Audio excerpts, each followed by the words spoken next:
direkturnya, para pelaku pembantaian 6 syuhada pengawal kami dan yang memerintahkannya, serta para aktor intelektualnya, juga yang merestuinya, dan semua yang terlibat dalam pembantaian sadis dan brutal tersebut secara langsung maupun tidak langsung.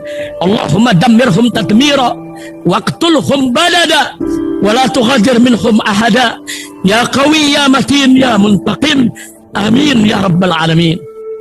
Sampai pagi dini hari jam 00.30 Senin 7 Desember 2020, laskar pengawal kami terus dikejar dan diserang serta ditembaki secara brutal oleh gerombolan orang tak dikenal OTK tersebut.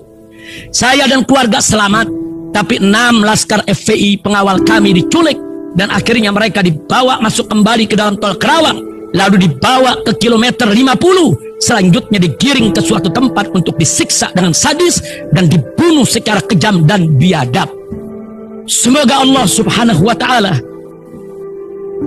menjadikan mereka sebagai syuhada dan masukkan mereka ke dalam surganya.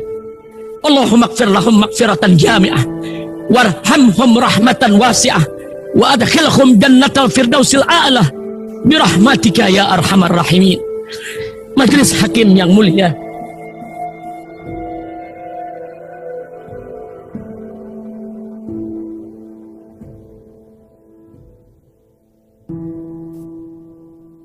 Majelis Hakim yang mulia, akhirnya pagi hari itu juga Senin 7 Desember 2020 sekitar jam 10 pagi, saya masih belum bisa memenuhi panggilan kedua Polda Metro Jaya untuk pemeriksaan sebagai saksi kasus pelanggaran proses dalam kerumunan Maulid Nabi di Petamburan, karena saya masih harus istirahat pemulihan kesehatan. Irjen Verdi Sambo yakni Putri Chandrawati terancam dijerat pidana atas perbuatannya membuat laporan polisi yang diduga palsu atau bohong terkait kasus dugaan pelecehan seksual.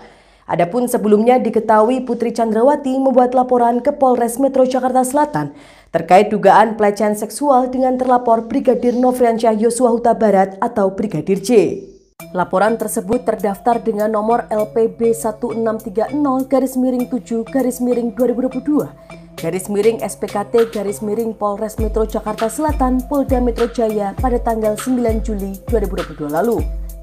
Dalam laporan tersebut, Putri Chandrawati sebelumnya menuding Brigadir J telah melakukan tindak pidana kejahatan terhadap kesopanan dan atau perbuatan memaksa seseorang dengan kekerasan atau ancaman kekerasan dan atau kekerasan seksual.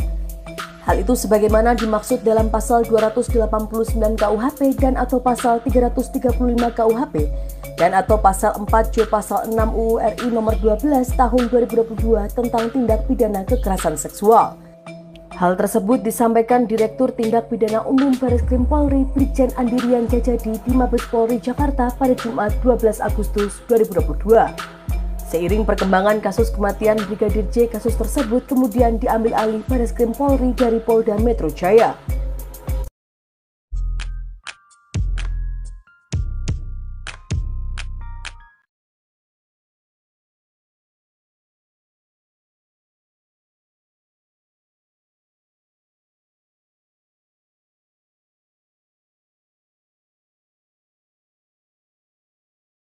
Kejadian ya, setelah baku atur skenario pertama udah mulai aman, dipanggil lah si Baradae, si Kuat sama si RR. Lantai 3 ya, Saguling. Nggak tahu saya, pokoknya ketemu geng Sambo sama Putri itu kemudian menjanjikan uang 1 miliar kepada Richard, 500 juta kepada Kuat dan 500 juta kepada Ricky, RR, dalam bentuk dolar.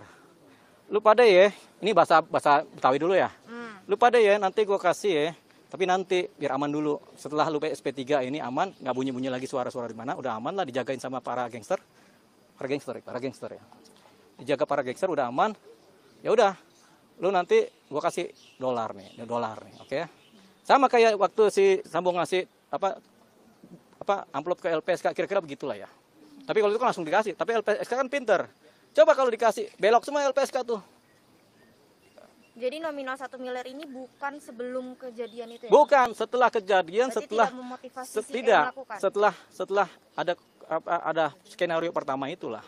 yang tembak-menembak itu, barulah cerita itu tentang pembagian iming-iming. Iming-iming.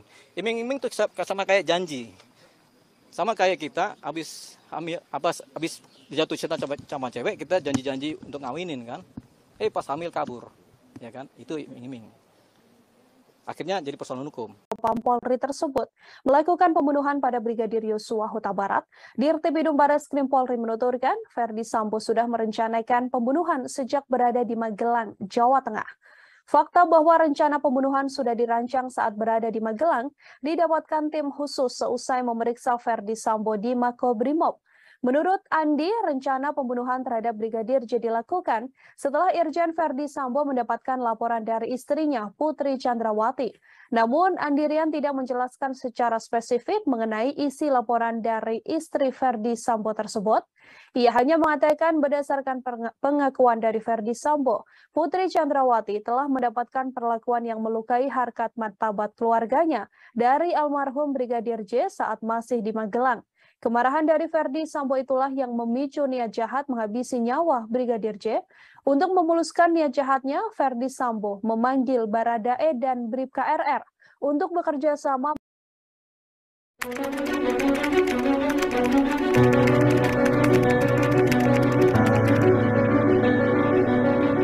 Kejar-kejarkan dari saya nih, ya kan?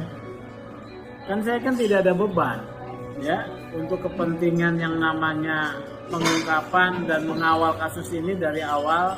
Ya, informasi yang dapat sama juga ternyata dengan informasi yang disampaikan oleh Pak Mahfud. Pelecehan yang sudah terbuka, kemudian perselingkuhan 4 pihak, kemudian perselingkuhan 4 siapa? Lupe, Brigadir Y, Sambo, Rita, itu sudah terbuka.